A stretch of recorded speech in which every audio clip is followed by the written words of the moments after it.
Mesdames, Messieurs, bonsoir et bienvenue à cette édition à la une. Le coordonnateur général de la GIAE a tenu une réunion technique lundi 20 octobre 2025 avec les responsables des comités de soutien dans l'optique de préparer l'inauguration du CG de la Liberté le 24 octobre 2025. Du 10 octobre 2025, la deuxième session extraordinaire dite administrative du conseil municipal de Dolisie s'est ouverte ce mardi 21 octobre 2025.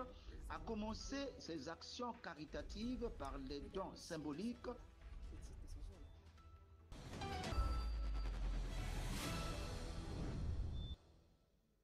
Une fois de plus, bienvenue dans votre journal. Le président de la République, Denis Sassou Nguesso, a reçu en audience ce mardi 21 octobre 2025 à sa résidence du plateau Mahamadou Issoufou, ancien président de la République du Niger. Poursuivons ce journal. En prélude de l'inauguration du CG de la Liberté qui se tiendra le 24 octobre à Brazzaville, précisément à Talangaï, le coordonnateur général de la GIAE, Jean Elvis Okombi-Chalisson, a tenu une réunion technique lundi 20 octobre 2025 avec les responsables des comités de soutien dans l'optique de préparer en beauté cette cérémonie symbolique. Michel Opakwele, Alexa Assala. Le coordonnateur général de la génération auto-entrepreneur, Jean Elvis Okombi-Chalisson, a réuni ses équipes pour une réunion technique cruciale ce 20 octobre à Brazzaville. L'objectif de cette réunion, préparer l'inauguration de l'école de liberté prévue ce 24 octobre et qui sera présidée par le chef de l'État, Denis Sassou Nguesso. Au cours de cette rencontre, les discussions ont porté sur la logistique, la coordination sur le terrain et la communication autour de l'événement. C'est pourquoi le coordonnateur général a insisté sur la mobilisation et l'engagement de chaque membre pour garantir le succès de cette inauguration symbolique. Nous serons à Talangaï pour l'encourager à continuer à faire parce que nous avons besoin que ce genre de d'école se multiplie dans tout le pays. C'est pour cela que chacun de nous, à partir d'aujourd'hui, va faire passer le message à tous les papas de Brazzaville en général et de Talangaï en particulier pour dire que vendredi, déjà à partir de 6 h, nous devons nous retrouver sur l'avenue Marangwabi pour accueillir le patriarche. Pour Jean Elvis Okombi-Chalisson, cette mobilisation ne sera pas seulement pour accueillir le patriarche, mais ça sera l'occasion pour chaque Congolais de remercier le chef de l'État pour ce geste qui est un nouveau départ pour la bonne scolarisation de chaque enfant. Nous avons le devoir de nous mobiliser. Les mamans de Talangaï ont le devoir de se mobiliser. Les jeunes de Talangaï ont le devoir de se mobiliser. Non seulement pour accueillir le patriarche à Talangaï, mais aussi nous devons nous mobiliser pour lui dire merci. Merci pour cette école qu'il a construite pour nos enfants. Au travers de cette réunion, la génération auto-entrepreneur démontre sa détermination à faire de l'inauguration de l'école de liberté à Talangaï un événement marquant, témoignant la cohésion et l'engagement de ses équipes. Ce 24 octobre 2025, Talangaï s'apprête donc à accueillir une activité soigneusement préparée et prometteuse. Ouverture ce mardi 21 octobre 2025 de la deuxième session extraordinaire dite administrative du conseil municipal de la commune de Dolisie sous l'autorité de Dieudonné Félicien Zaou, vice-président du conseil municipal adjoint au maire de la commune de Dolisie. Reportage Josephat Dekous. Convoqué par décision numéro 010-DN-CD-CM-BE-SBE du 10 octobre 2025, la deuxième session extraordinaire dite administrative du conseil municipal de Dolisie s'est ouverte ce mardi 21 octobre 2025 dans la salle de mariage de l'hôtel de ville sous l'autorité de Dieudonné Félicien Zaou, vice-président du conseil municipal adjoint au maire de la commune de Dolisie représentant le maire empêché, en présence de Sir Camille Alonzi Emenga, secrétaire général du département du Niari représentant Madame le préfet. 4 projets de délibération seront examinés par le plénum du Conseil au cours de cette session. Il s'agit de projet de délibération portant élévation à la distinction de citoyen d'honneur de la ville de Dolisie de M. Megzon Raoul Ominga. Projet de délibération portant élévation à la distinction de citoyen d'honneur de la ville de Dolisie de M. Rémi Ayayos Ikunga. Projet de délibération portant débaptisation du lycée Simon-Pierre Kikungango de Dolisie en lycée Justin Kumba de Dolisie. Projet de délibération portant débaptisation du lycée de Dolisie 3 en lycée Bonaventure Ngoma Ibinda. Cette session qui s'ouvre ce jour pendant que les agents municipaux de la commune de Dolisie tirent le diable par la queue, en accumulant 87 mois de salaire impayés, a pu se réaliser grâce à l'appui financier du donateur Mekzan Raoul Ominga, directeur général de la SNPC. C'est l'occasion pour le vice-président du conseil municipal de saluer le stoïcisme des agents municipaux et la compréhension des partenaires sociaux. Les agents municipaux attendent encore le paiement de leur salaire de février 2025, avec l'espoir d'assurer dans la dignité la rentrée scolaire de leurs enfants. C'est ici pour moi l'occasion de saluer le stoïsme des agents municipaux et surtout la compréhension des syndicalistes dans le cas du maintien du dialogue social. Dans le même élan, Dieudonné Félicien Zaou, vice-président du conseil municipal, remercie le donateur pour le soutien logistique à la tenue de cette session et appelle le plénum du conseil à faire preuve de rigueur et d'objectivité sur les affaires soumises à leur examen. C'est ici aussi le lieu de saluer et remercier en votre nom le donateur Mekzan Raoul Ominga, directeur général de la SNPC, pour le soutien logistique total à la tenue de notre session. Et à travers lui, le président de la République, M. Denis Sassou Nguesso, qui a pensé reconduire à ses fonctions un homme matérialisant et accompagnant sa vision et sa politique pour un Congo uni. Distingués conseillers, votre avis est sollicité sur l'élévation de certaines personnalités à la citoyenneté d'honneur de notre commune.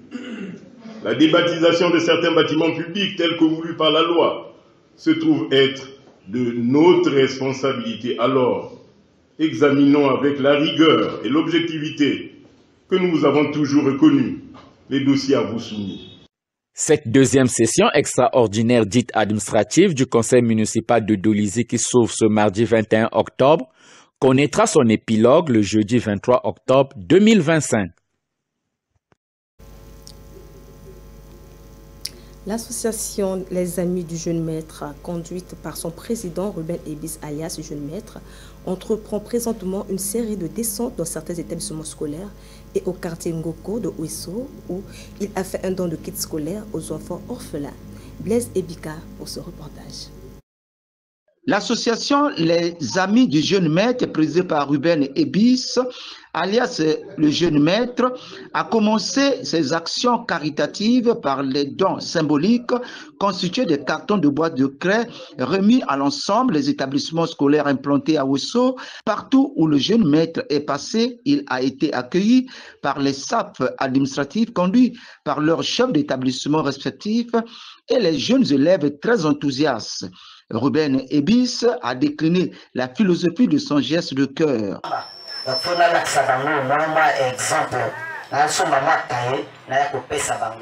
Et les lois, fortifier bango et encourager bango bako landape modèle 1 onga nasali. Certainement la carte na bango geste wana pour toucher et pour permettre que l'homme peut monter mususu asala le polanga nasali. Le proviseur du lycée interdépartemental de Ouesso, Alexis Yoka, s'est réjoui de cet acte de jeune maître. Pour ce geste que nous recevons avec beaucoup de joie, parce que aider le corps, c'est aider la nation. Non seulement la nation, c'est aider l'humanité. Nous sommes très ravis et nous vous rassurons que nous faisons l'usage sera de qualité. Vous nous encouragez pour que nous puissions encore faire de bons résultats cette année. En ce qui concerne le lycée interdépartemental, vous ne serez pas déçus. Parce que ça fait 7 années successives que nous réalisons un pourcentage de 100%. Donc rassurez-vous, pour 2026, nos candidats seront tous appelés. Je vous remercie. L'association Les Amis du Jeune Maître a bouclé ses œuvres caritatives au quartier Ngongo. Ici, le président Ruben Ebis a fait un don de kits scolaires aux enfants orphelins de ce quartier après avoir fait la genèse et précisé les objectifs de son association. Les enfants bénéficiaires de ces kits scolaires lui ont vivement exprimé leur sentiment de reconnaissance tout en le promettant de servir de lui comme modèle de vie pour leur devenir. Monsieur Ruben Ebis, je suis très heureux de prendre la parole pour vous remercier pour ce don généreux de la fourniture scolaire. Votre geste est incroyablement gentil et nous touche beaucoup. Grâce à vous, vous pourrez mieux nous équiper pour l'année scolaire et réussir dans nos études. Votre soutien est précieux pour nous et nous encourage à travailler dur pour atteindre nos objectifs. Merci beaucoup pour votre générosité et votre engagement envers notre éducation. Nous sommes reconnaissants de votre présence ici aujourd'hui et nous espérons que vous serez fiers de notre progrès. Merci encore, Monsieur Ruben Ebis. A souligné que l'association Les Amis du Jeune Maître, qui n'est pas à son premier acte d'amour à Wesso, n'a qu'une année d'existence. C'est une association apolitique à but non lucratif. Elle a pour objectif principal de promouvoir les droits des personnes vulnérables, dont les peuples autochtones, et épanouir les jeunes talents pour le développement socio-économique du département de la Sangha. Présenter les opportunités d'investissement qu'offre le Congo-Brazzaville aux investisseurs chinois, tel est le but de la mission de promotion du secteur privé congolais sur la scène internationale entreprise par le président de l'Union nationale des opérateurs économiques du Congo. Le docteur Jean-Daniel Ovaga a été reçu à Guangzhou en Chine par la plateforme d'investisseurs Nova International. Suivez. Le président de l'Union nationale des opérateurs économiques du Congo, UNOC ANSIP, le Dr Jean-Daniel Ovaga, poursuit avec engagement et vision sa mission de promotion du secteur privé congolais sur la scène internationale. En déplacement du travail en Chine, le Dr Ovaga a été reçu le vendredi 17 octobre 2025 en Guangzhou par la plateforme d'investisseurs Nova International, un réseau stratégique regroupant des entrepreneurs et partenaires économiques chinois désireux d'exploiter les marchés africains. Au cours d'une rencontre de haut niveau à laquelle prenaient part plusieurs membres de Nova International, le président de l'UNOC a présenté les opportunités d'investissement qu'offre le Congo-Brazzaville, notamment dans le domaine de l'agro-industrie, des infrastructures, des mines, solides et liquides, de l'énergie et des technologies. Il a également mis en avant les réformes entreprises par le gouvernement congolais pour améliorer le climat des affaires ainsi que la volonté du secteur privé national à travers l'UNOC de bâtir des partenariats solides et durables avec les investisseurs étrangers. Le docteur Jean-Daniel Ovaga a profité de cette tribune pour inviter les investisseurs chinois à participer au Forum international des entreprises francophones qui se tiendra en juin prochain à Brazzaville, un événement co-organisé par le groupe des patrons francophones GPF et l'UNOC. Aujourd'hui, je me sens très heureux et fier de parler avec mes frères chinois.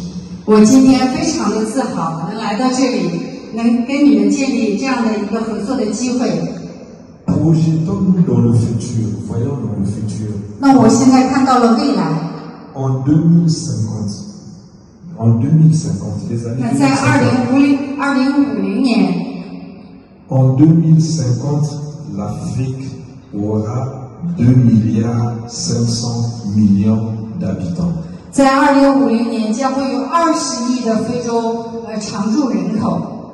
veut dire que un citoyen dans le monde sur 3 sera africain.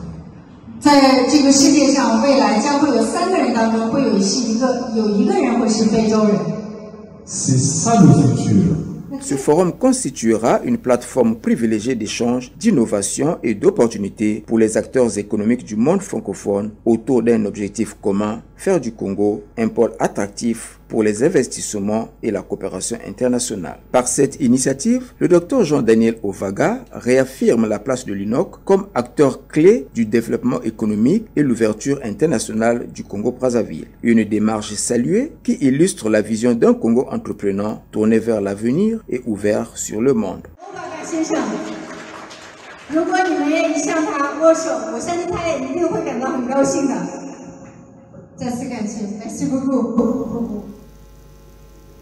Quelques mois après son arrivée, la société Albayak peine encore à relever le défi de la propriété à Brazzaville. Dans certaines artères comme Makelekele ou aux abords du centre de santé de Mukondo, les ordures continuent d'envahir l'espace public, posant de sérieux risques sanitaires. Un récit de Michel Opakwele, Frédéric Ossibi. Lancée il y a quelques mois pour redonner à Brazzaville son éclat, la société Albayak peine encore à atteindre ses objectifs. Malgré les promesses et les campagnes d'assainissement, les ordures continuent de s'entasser dans plusieurs coins de la capitale. Dans la grande artère de Makelekele, les tas d'immondices s'étendent sur les trottoirs, dégageant une odeur insoutenable. Le centre de santé de Mukondo n'échappe pas à ce constat. Les abords sont envahis par les déchets ménagers, compromettant l'hygiène des lieux. Cette situation favorise la propagation de maladies et ternit l'image de la ville. Plusieurs raisons, selon les sources, expliquent ces dysfonctionnements tels que un manque criant de matériel adéquat, l'insuffisance de camions de ramassage et une mauvaise organisation du travail.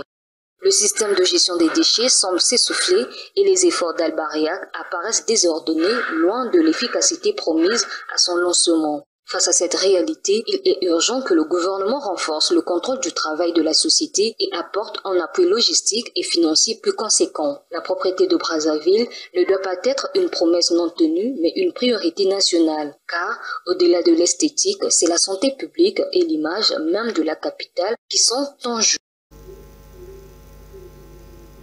Il suffit de fouiller sur les réseaux sociaux pour découvrir les images des élèves en tenue scolaire. Pour la plupart des cas, des lycéens et des collégiens en couple en train de s'embrasser sans se soucier des conséquences que ces actes à caractère pornographique peuvent engendrer dans le milieu scolaire et dans la société. Les détails avec Elios Boabé. Il était une fois un chanteur congolais de la RDC, Defao, paix à son âme, avait chanté Amour scolaire. Amour scolaire, amour yabana.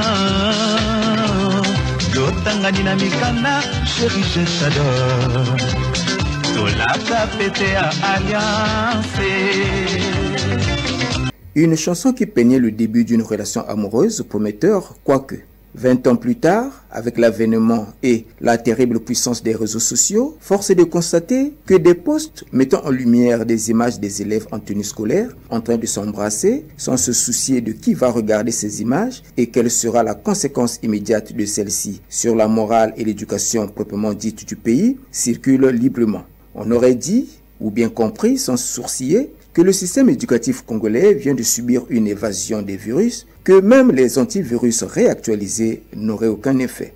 Tenez, visionnez ces images tirées des réseaux sociaux sans application de l'IA, vous serez convaincu de ce que nous disons. Des élèves en tenue scolaire, du lycée et du collège, pour la plupart des cas des adolescents, se livrent à des scènes obscènes, des actes inciviques, froissant la morale et nos mœurs. Tout ceci en milieu scolaire. L'école, qui est un lieu d'apprentissage de l'intelligence, devient ou est transformée, dans un certain cas, en milieu de tournage des scènes à la limite pornographique. En tout état de cause, ces actes doivent être sévèrement réprimés, sinon la jeunesse congolaise ira vers la perdition.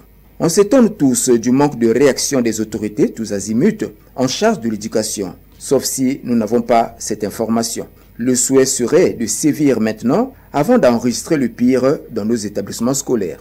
La jeunesse est le temps d'étudier la sagesse, la vieillesse est le temps de la pratiquer, disait Jean-Jacques Rousseau dans son ouvrage intitulé « Rêverie du promeneur solitaire ». À nous d'en prendre conscience, s'il vous plaît.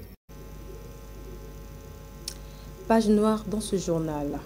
C'est avec une profonde tristesse que nous avons appris le décès tragique de l'artiste Achille Moïbo, le roi de Motinfo, survenu ce matin à son domicile.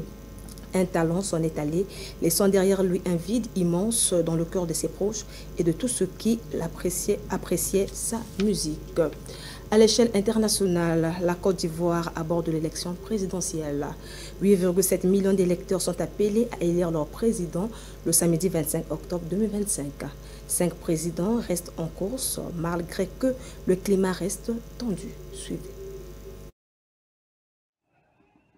La Côte d'Ivoire aborde la dernière ligne droite avant l'élection présidentielle prévue ce samedi 25 octobre. Près de 8,7 millions d'électeurs sont appelés aux urnes pour désigner leur chef d'État. 5 candidats restent en course, parmi eux le président sortant Alassane Ouattara, 83 ans, qui brigue un 4e mandat. À Abidjan, la campagne s'intensifie. Jean-Louis Billon, soutenu par la coalition CODE, multiplie les déplacements dans les quartiers populaires pour convaincre les militants du Parti démocratique de Côte d'Ivoire, restés sans consigne de vote après le rejet de la candidature de leur leader, Tidjane Thiam. Face à lui, 3 autres figures d'opposition, Simone Yvek Gbagbo, Awa Donmelo et Henriette Lagou, poursuivent leur tournée sans incident majeur, leur meeting n'étant pas concerné par l'interdiction de manifester décrétée depuis le début du mois. Mais le climat reste tendu, plus de 700 personnes ont été arrêtées à travers le pays et 2 morts ont été signalés ces derniers jours, un gendarme tué lors d'une patrouille dans le sud et un manifestant décédé après une interpellation dans le centre-ouest. Pour prévenir tout débordement, les autorités ont annoncé le déploiement de 44 000 membres des forces de sécurité sur l'ensemble du territoire. Bouclons ce journal au Soudan où une attaque de drone intervient seulement quelques heures après l'annonce par l'autorité de l'aviation civile soudanaise de la réouverture de l'aéroport au vol domestique dès mercredi. Suivez. L'aéroport international de Khartoum a été visé par une attaque de drone ce mardi. Selon des sources sécuritaires et des témoins, cette offensive intervient alors que les autorités de l'aviation civile s'apprêtent à relancer les vols domestiques ce mercredi, suspendus depuis le début du conflit en avril 2023. Selon une source sécuritaire citée par Sudan Tribune, plusieurs drones ont été interceptés par les défenses antiaériennes de l'armée soudanaise peu après 4 heures. Aucune information précise n'a été communiquée sur les dégâts éventuels. L'aéroport, gravement endommagé dès les premiers jours de la guerre, faisait l'objet de travaux de remise en état. Il avait été l'une des premières cibles des paramilitaires au début du conflit. Il s'agit de la 3e attaque par drone contre la capitale en une semaine. La semaine dernière, 2 bases militaires situées dans le nord-ouest de Khartoum avaient été visées 2 jours d'affilée. Un responsable militaire avait alors assuré que la majorité des engins avaient été neutralisés. Travailler ensemble est la réussite. C'est la fin de ce journal télévisé réalisé par Angela Morel, coordonné par Ludy Bernisson. Merci de suivre beaucoup plus sur la chaîne du moment. Ensemble, partageons l'information. Mesdames, Messieurs, prenez soin de vous. À demain.